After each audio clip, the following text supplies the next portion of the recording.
Hey, how y'all doing? Uh, I'm sounding like. Okay, stop arguing. Okay, I'm sounding like Lanisha, animation, voiceover. I don't know if Lanisha is with whoever she's with doing voiceover with ministry. Rather, she's with Jehovah Witness, or whatever. I don't know. I don't know who she's with, but uh, she knows where I'm at. She has not yet told me what is she doing, like why am I, these things happening in the ministry or her entertainment company. So I don't know if they merging Skydream Lyrics production on trying to say that they had conference calls, and I don't know if they using this type of illegal way to say that they spoke to me on the phone to say, we spoke to you on the phone, and this is what you said on the phone, and try to get a person to be in a delusional state of mind and say, that's not me on the phone or whatever, So yeah, I don't know if that's what they trying to do. And but this been going on 8 years. Let me see. When did I realize? When I went to Plainfield, New Jersey, I realized I went to Planned Parenthood, and I got a Pap smear, and some lady, she I don't know if she knew what she was doing or not, but I don't know if she was a part of the New York information that like the industry. I don't know, but for some reason I've been doing this for the longest, but like I said, I don't know if this is how the Cooj ministry operate. You know what I'm saying? I mean, I love the Cooj ministry. I'm not down in it or anything, but for a person to be stuck in one mode to, to go here and there, and the person has no contact with a lot of people. I don't know if they trying to say a person is depressed, a person is, I don't know if they saying that the person is too talented and too smart to be around other people, or, what I'm saying? I don't know. Like, you okay, boo-boo? Like the IQ and stuff like that. I don't know if, because the one guy came in the church, Pastor Robinson Church, and said that you wouldn't be good for the church. And then Pastor Marvin Wine said the same thing. And I said, how wouldn't I be good for the church if I'm volunteering to, if I'm volunteering to teach in the church? And I guess they embarrassed because they probably embarrassed because I didn't really go to college, you know what I'm saying? And I didn't go to Bible school, and I have gotten wisdom and knowledge through how God said get wisdom and knowledge through the Bible, through Him fasting and praying. So I guess a lot of people don't believe in a lot of fasting and praying, even though a lot of people fast and pray, but they may not be fasting and praying for the right things, and they probably has idolized gods. So sometimes fasting and praying does not work if God knows I idolize God that you're fasting for and not fasting for Him. So a lot of people will ask that, like, why this and why that, But I do tell them, you being a big sister, I do tell them. I said, I don't lie to the people. I do tell them, what I'm saying? Even though sometimes it might hurt their feelings and stuff, but it's not the intent to hurt their feelings. It's the intent to let them know why, hey, stop. Why a lot of things happening in their life is because they might be worshiping the idolized God. And He said, do not worship idolized God. Stop.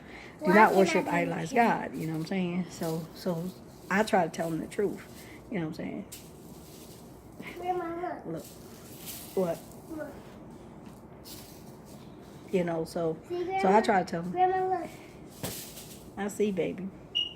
Do you remember how to do the jump rope thing?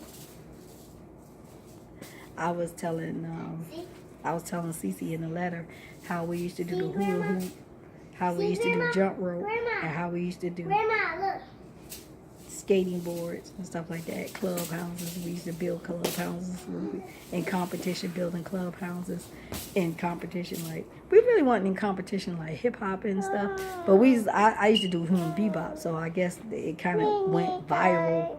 You know what I'm saying? Me sharing the letter with her, and I guess that's the type of network that they wanted to create.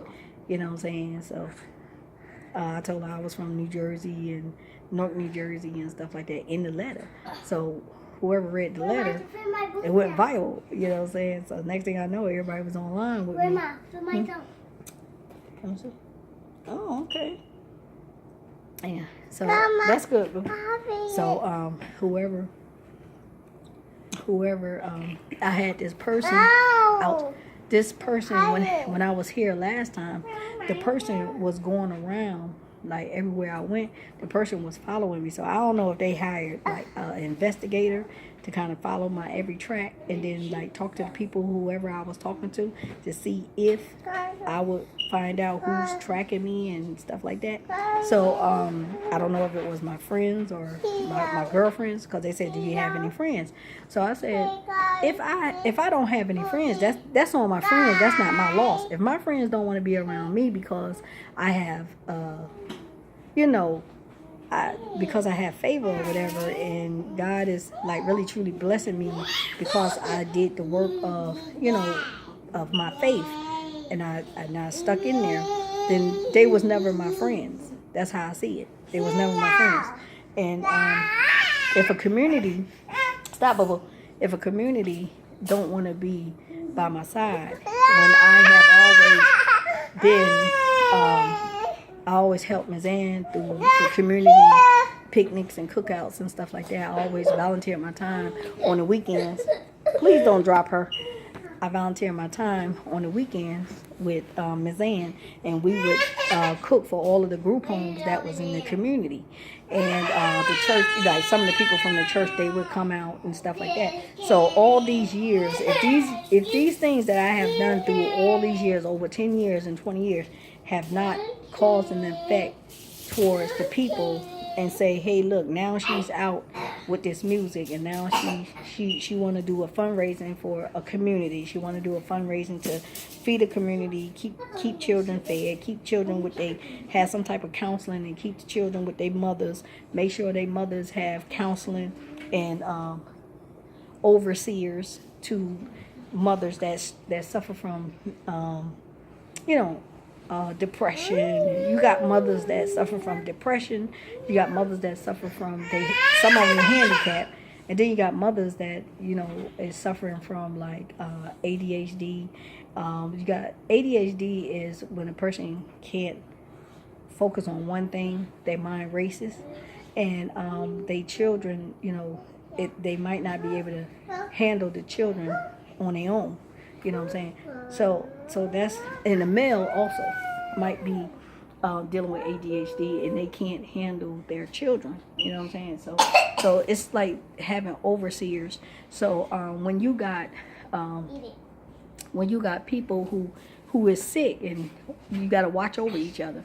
Like, you say, like, your next door neighbor is sick, and you knock on the door, like, hey, look, I'm just checking on you. So now I've been down here, like, helping my daughter with her, with her children, you know what I'm saying? And if I get tired, I tell my daughter to call, like, her cousins, you know what I'm saying? And have them babysit, But you don't want a repeat with when my daughter cousins was with her. They taught her how to smoke. They taught her how to smoke weed and drink and sex and all that stuff, child. And I don't want no repeat with my grandchildren, because they're girls, So when these girls is out here being fast, you know what I'm saying? So But at the time, I trusted family. You know what I'm saying, to look out after my child, and I trusted church people to help me, keep my child from, being in the streets and stuff like that. And it all failed, everything failed me, but God didn't fail me. Man failed me, but God didn't fail me. So I did ask God to watch over him, so I don't have no harsh feeling towards anyone.